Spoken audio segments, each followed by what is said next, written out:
जनहित की समस्याओं का समाधान होने के लिए आप सब लोग निरंतर अपना जो काम कर रहे हैं, उसके लिए हम आप सब लोगों को हमारे घर पे आने के लिए आप सभी लोगों को हृदय से धन्यवाद देना चाहेंगे। दूसरी बात, आपने जो अभी एक बात कहा कि हाथरस में एक घटना हुई और दूसरी बलिया में जी। हाथरस में एक बच्ची का दुष्कर्म हुआ, उसकी हत्या हुई जी। ये समाज में एक र्यूमर रहा या सही घटना हुई, उसकी जांच पड़ताल चल रही है। सरकार की जो वहां रवैया रही वो बिल्कुल नकारात्मक रवैया रही, इसलिए कि सरकार के जो जिम्मेदार व्यक्ति हैं, जिन पे जनता का विश्वास अडिग है, जिस पुलिस वालों पे जनता का विश्वास अडिग है, उस पुलिस वालों ने रात में उस बच्ची के शव का अंतिम संस्कार कर दिया, जबकि यह नियम के विरुद्ध है। किसी के परिवार का अंतिम संस्कार उसके मर्जी के विपरीत या आनन फानन में नहीं करना चाहिए था। हम उनके क्रियाकलाप से बिल्कुल संतुष्ट नहीं है। दूसरी रही बात बलिया की, सरकार द्वारा आजकल एक नया नियम चलाया गया है, जैसे ग्रामीण अंचलों में जो भी ग्रामीण सस्ते गल्ले की दुकान चल रही थी, कोटे की दुकान चल रही थी, उनमें अनियमितताओं की वजह से उनको निरस्त कर दिया जा रहा है। और निरस्त हो जाने के बाद उन सभी दुकानों का चयन ग्रामीण अंचलों में, जैसा आप देख रहे हैं हमारे बीच में समूह की दीदियां आई हुई हैं, यह समूह के लोगों को कोटा संचालन करने का मौका दिया जा रहा है, जिससे आपसी वैमनस्यता भी बढ़ रही है। निश्चित रूप से जो समूह गठित हैं, सारे समूह के लोग चाहेंगे कि हमको मिल जाए, वो चाहेंगे हमको मिल जाए। निश्चित रूप से सरकार का यह नियम जो समूह के तहत संचालन करना है, इसमें निश्चित रूप से ये भ्रष्टाचार को और बढ़ावा देगा। कारण यह है कि वहां एक दूसरे में आपस में ही तनी तना चलेगी। एक चोर को पकड़ना तो मुश्किल हुआ करता था, 11 लोग अगर गलतियां करेंगे तो उसमें तो और बड़ी समस्या खड़ी हो जाएगी। बावजूद उसके सरकार की अगर कोई मंशा है तो सरकार अपनी मंशा की मर्जी के अनुसार काम कर रही है। हम लोग उस सरकार के जो भी गलत डिसीजन होंगे उनका सहर्ष विरोध करते आए हैं और करते रहेंगे जी। सरकार की जो कार्य प्रणाली है सर, और ये लॉ एंड ऑर्डर का जो विषय, ये बहुत ही अपने आप में एक पेचीदा मामला माना जा रहा है कि किसी की कोई सुनवाई नहीं है, किसी की कोई पूछ नहीं है और न किसी की कोई गूंज है, चाहे वो किसी भी स्तर का कैबिनेट मंत्री हो, राज्य मंत्री हो, शासन में विधायक हो, सांसद हो, किसी की कोई गूंज नहीं, पूछ नहीं। तो लोकतंत्र में जब पुलिस मानोमान हो गई है तो इस पे आप क्या कहना चाहेंगे? ये हम नहीं कह रहे, ये पब्लिक कह रही है कि पुलिस मानोमानी पे उतर आई है सर।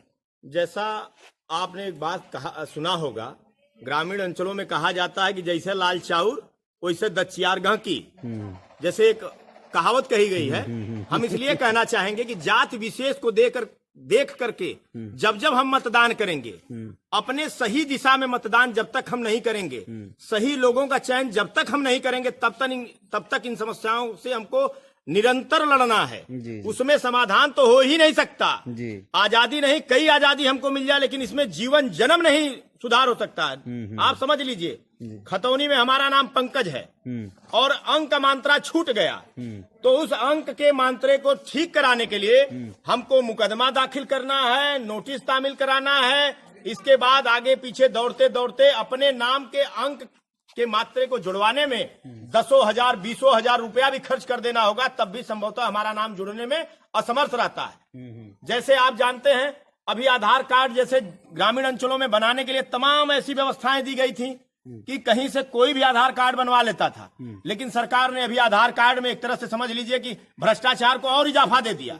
सरकार ने अभी भ्रष्टाचार को इसलिए इजाफा दे दिया कि आप समझिए कि ग्रामीण बैंकों को दे दिया, यूनियन बैंकों को दे दिया, डाक खाने को दे दिया।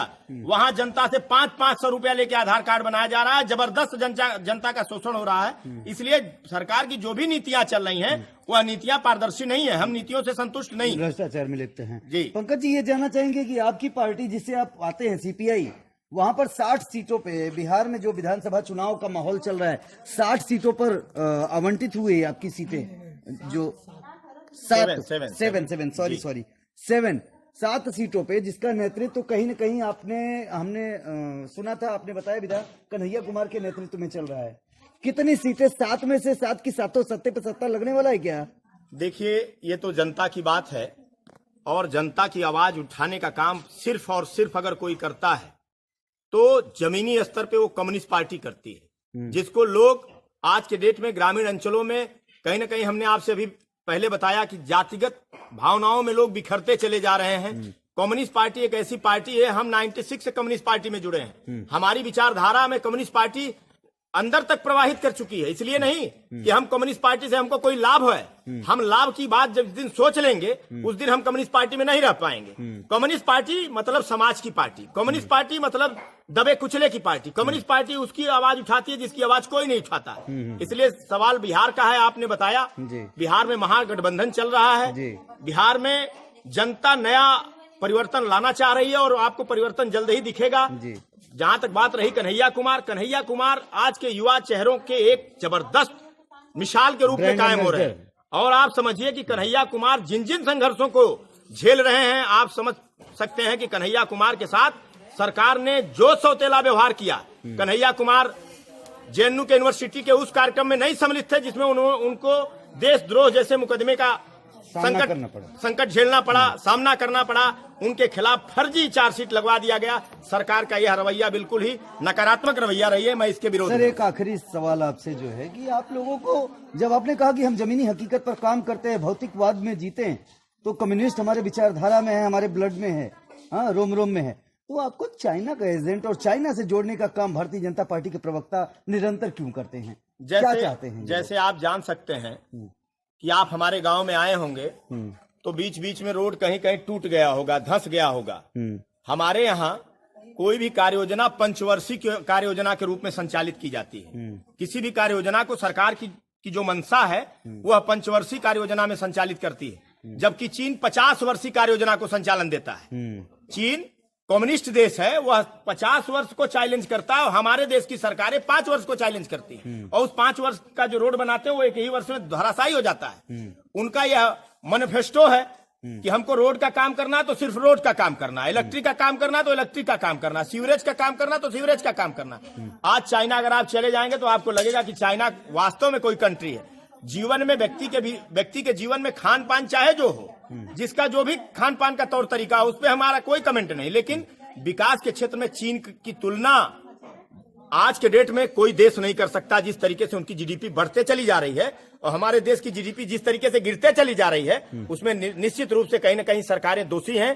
सरकारों का संचालन सही नहीं है। बाकी चाहे जो हो, सरकारें कोई भी आती हैं चली जाती हैं, लेकिन देश में सरकार का संचालन ही महत्वपूर्ण होना चाहिए कि हमको क्या करना है जिससे समाज का हित होना चाहिए। जो आपने अभी बोला है ये कहना गलत नहीं होगा, क्योंकि चीन हमारा दुश्मन देश है और उसकी देखिए, दुश्मन तो हमारे घर में भी बहुत सारे हैं। आपने देखा होगा कि हमारे देश के 40 पुलवामा में हमारे परिवार के हमारे भाई शहीद हो गए और उनकी सीबीआई जांच नहीं हो सकी। और आपने देखा होगा कि एक कर्नल गाड़ी में आरडीएक्स लाद के लेके जा रहा था। आपने भी पिछली बार अभी जल्द ही देखा होगा, देवेंद्र सिंह समथिंग कुछ नाम था उनका, जोगेंद्र सिंह या देवेंद्र सिंह नाम था, उनके गाड़ी में आरडीएक्स था, 2 आतंकी बैठे हुए थे, उनका नाम भुला दिया गया। जब हमारे देश में बैठे हुए लोग आतंकी तेज सबसे आगे खबरें देखे सबसे पहले, आपको करे हर खबर से रूबरू। आगे ऐसे और खबरें देखने के लिए rvnews.live को सब्सक्राइब करें, हमारे चैनल के साथ बने रहें। बदलेगा खबरों का अंदाज, बदलेगा खबरों का मिजाज, बुलंद होगी जनता की आवाज, आपका सरोकार, असल मुद्दों की पुकार, पत्रकारिता की धार, खेत खलियान, महिलाओं का सम्मान, देश के नौजवान, जनता मांगे समाधान, सड़क पर घमासान, भ्रष्टाचार से परेशान।